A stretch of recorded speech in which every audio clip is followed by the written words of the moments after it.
એ પ્લાનની અંદર ખાલી જંગલેશ્વરનું નામ હંમેશને માટે રહે એટલા માટે જંગલેશ્વર રિવરફ્રન્ટ એટલું કરવામાં આવે, અથવા બીજો કોઈ પ્રોજેક્ટ હોય તો એ પ્રોજેક્ટ પણ કરવામાં આવે.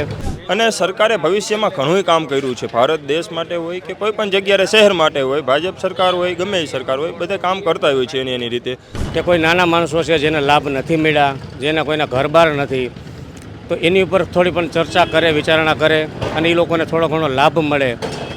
લેખ એક તમે રાખી લ્યો કે એટલા વ્યક્તિને અમે મકાન પાડેલા છે અને એની આગળ સગવડ નથી કે એ ભવિષ્યમાં એના ખુદનું મકાન લઈ શકે. આપણી ભાજપ સરકાર, મોદી સરકાર શું કહે કે બધાને પોતપોતાનું ઘર હોય ને એવું મારું સપનું છે. તો આજે સરકારને હું એ જ કહેવા માગું છું, આ બધા જે ઘર વિહોણા થાય છે ગુજરાતને રાજકોટમાં ફાળો જે આપે છે બરાબર રિવરફ્રન્ટ માટેનો, બબે વ્યક્તિને પણ મરી ગયેલા છે એવા મેં દાખલા મારી આગળ આવ્યા છે કે એને 2-3 કોટર મળી ગયેલા છે. એટલે સરકારશ્રીને એક ખાસ ધ્યાન દોરવાનું છે કે જો આ 2-3 વાર વ્યક્તિને કોટર મળી જાય છે તો એ તમે એમાં થોડુંક ધ્યાન દોરો કે જે મધ્યમ વર્ગ છે ને એને સીધો આનો લાભ મળે. આવડા મોટા આવાસ છે આપણે અહીં મૌરીમાં આપણે જોયા છે 150 કરોડના અને પ્રોજેક્ટનો ચાલુ છે રિનોવેશન એના. જંગલેશ્વરમાં એક તરફ આવતીકાલથી મેગા ડિમોલેશન હાથ ધરાવવાનું છે, ત્યારે બીજી તરફ જંગલેશ્વરના લોકો છે તે સરકારને એક અપીલ પણ કરી રહ્યા છે. અહીંયા સ્થાનિક લોકો છે તેમની સાથે વાત કરીશું. શું તમે સરકારને અપીલ કરવા માંગો છો? હું જંગલેશ્વર વિસ્તારની અંદર શેરી નંબર 18ની અંદર રહું છું. મારું નામ વિક્રમ આહિર છે. અહીંયા બહુ જ ગરીબ માણસો, નાના માણસો અને 50-50 વર્ષથી રહેવાવાળા વ્યક્તિઓ પણ છે. જે સરકાર અત્યારે હાલમાં જે એના પ્રોજેક્ટ લઈને નીકળી છે અને પ્રોજેક્ટ કરવા તૈયાર પાડવા માટે જે કાંઈ કરવા માટે તૈયાર છે, અમે પણ સહમત છીએ. અમે 30-30 વર્ષથી અહીંયા, હું ખુદ અહીંયા નાનો મોટો થયેલો છું, 4થું ધોરણ ભણતો ત્યારથી હું અહીંયા રહું છું. ખાલી સરકારને મારી એટલી અપીલ છે કે તમે જે કાંઈ કરો અમે સહમત છીએ. 50-50 વર્ષથી લોકો અહીંયા રહે છે રાજકોટની અંદર, જંગલેશ્વરની અંદર જે લોકો રહે છે. મારે સરકારને એટલી એક રજૂઆત છે કે ભવિષ્યની અંદર તમે કોઈ પણ અહીંયા જે પ્રોજેક્ટ બનાવો, પ્લાન બનાવો, અથવા આજે રિવરફ્રન્ટનો જે તમે પ્રોજેક્ટ ચાલુ કર્યો છે એ પ્લાનની અંદર ખાલી જંગલેશ્વરનું નામ હંમેશને માટે રહે એટલા માટે જંગલેશ્વર રિવરફ્રન્ટ એટલું કરવામાં આવે, અથવા બીજો કોઈ પ્રોજેક્ટ હોય તો એ પ્રોજેક્ટ પણ કરવામાં આવે. અને બીજી એક રજૂઆત એ છે, સરકાર હજી પણ એક વિચાર કરે કે કોઈ નાના માણસો છે જેને લાભ નથી મળ્યા, જેના કોઈના ઘરબાર નથી, તો એની ઉપર થોડી પણ ચર્ચા કરે, વિચારણા કરે અને એ લોકોને થોડો ઘણો લાભ મળે.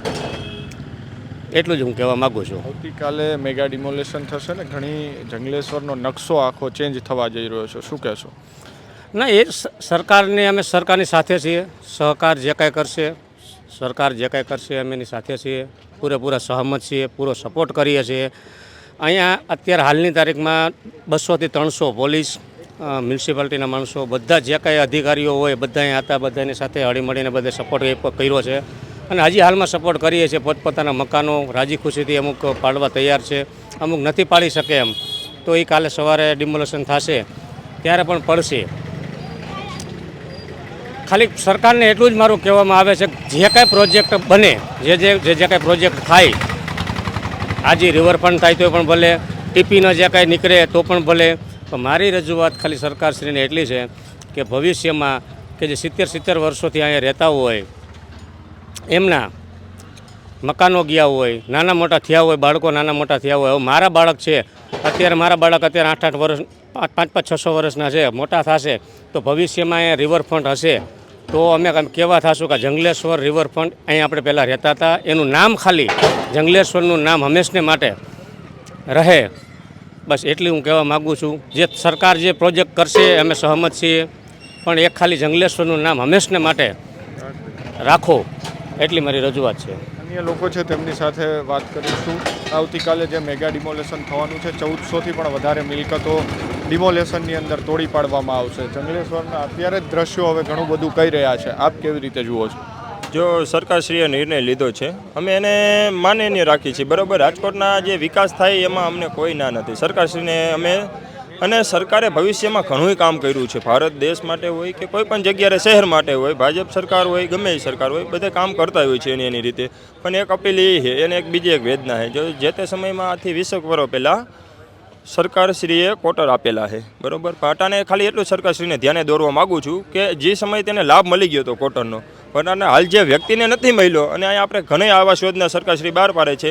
એટલે મારી એક અપીલ છે કે એ વ્યક્તિને તમે જે મકાન પાડો છો અટાને ડિમોલેશન કરો, કોઈ વાંધો નથી, પણ એ વ્યક્તિને એક તમે નામ લેખ એક તમે રાખી લ્યો કે એટલા વ્યક્તિને અમે મકાન પાડેલા છે અને એની આગળ સગવડ નથી કે એ ભવિષ્યમાં એના ખુદનું મકાન લઈ શકે. આપણી ભાજપ સરકાર મોદી સરકાર શું કહે કે બધાને પોતપોતાનું ઘર હોય ને એવું મારું સપનું છે. તો આજે સરકારને હું એ જ કહેવા માગું છું, આ બધા જે ઘર વિહોણા થાય છે ગુજરાતને રાજકોટમાં ફારો જે આપે છે બરાબર રિવરફ્રન્ટ માટેનો, કાંઈ વાંધો નહીં, અમે એમાં સહમત છીએ, પણ એને પોતાનું એક ઘર મળી રહે ને આવાસ માટે એક એવા પ્રયત્ન સરકાર ક્ષેત્રથી અમે માગીએ છીએ કે એનું નામ નોંધી લે અને એને સીધા ડાયરેક્ટ લાભ પહેલાં જંગલેશ્વર વિસ્તારના રહીશોને મળે, એના માટે એક આવાસ યોજના મળી જાય અને જે તે સમયમાં રિવરફ્રન્ટ બનીને આ પ્રોજેક્ટ આખો તૈયાર થઈ જાય. એ માટે એક એવી અપીલ છે કે આપણે જંગલેશ્વર મહાદેવના નામ ઉપરથી આખો વિસ્તાર જંગલેશ્વર કરેલું છે. કોઈ પણ રિવરફ્રન્ટ બને, કોઈ પણ બીજી જે કોઈ પણ ગવર્મેન્ટ વસ્તુ કોઈ પણ અહીંયા જે બનાવે સરકાર છે, એક એનો હંમેશા માટે એક અમારી યાદી રહી જાય ને કે અહીંયા અમારું જંગલેશ્વર, અમારું બાળપણ અહીં મોટું થયું હતું, એટલે એના નામ ઉપરથી વિસ્તારનું નામ જે પણ બનાવે ને એનું જંગલેશ્વર નામ રાખે, એટલે આપણી સરકારશ્રીની અપીલ છે. એવી પણ વાત છે, તમે આવાસની વાત કરી એટલા માટે વાત આપણે કરી રહ્યા છીએ કે ઘણા લોકો એવા છે કે જેમણે ફોર્મ ભર્યા જ નથી. આજે ફોર્મ નથી ભર્યા તો આવાસ તેમને કેવી રીતે મળી શકે?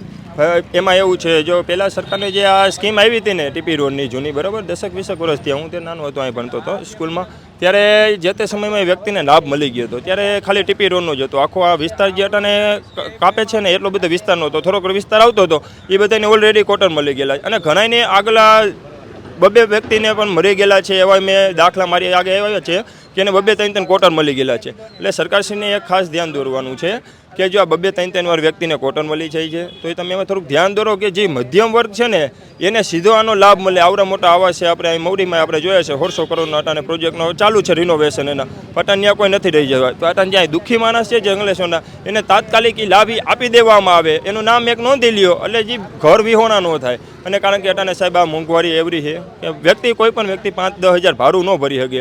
એટલે સરકારશ્રીને એક અપીલ છે બધાનું ઘર મળી રહે તે માટે આગળ પગલાં લે. જય હિન્દ, જય ભારત. બિલકુલ, તો અહીંયાના જે યુવાનો છે તેમના દ્વારા સરકારને અપીલ કરવામાં આવે છે, તંત્રને અપીલ કરવામાં આવી રહી છે કે જંગલેશ્વર વિસ્તારની અંદર જે ડિમોલેશન થઈ રહ્યું છે તેમાં તેઓ સહમત છે, પરંતુ જે પણ આગળ જે કંઈ પ્રોજેક્ટ બને છે તેમાં જંગલેશ્વરનું નામ જે છે તે રાખવામાં આવે અને જંગલેશ્વરનું જે યાદ જે છે તે લોકોમાં હજુ પણ છે. એટલે એક લાગણી છે તેમની, કહી રહ્યા છે કે તેઓ અહીંયાથી જ મોટા થયા છે અને આજે તેમના મકાનો પડી રહ્યા છે, પરંતુ જે પણ યોજના સરકારની બને તેમાં જંગલેશ્વરનું નામ રાખવામાં આવે તેવી માંગ કરી રહ્યા છે. કેમેરા પર્સન કેવિન નિમાવત સાથે મયુર સરવૈયા, સ્વરાજ મીડિયા, રાજકોટ.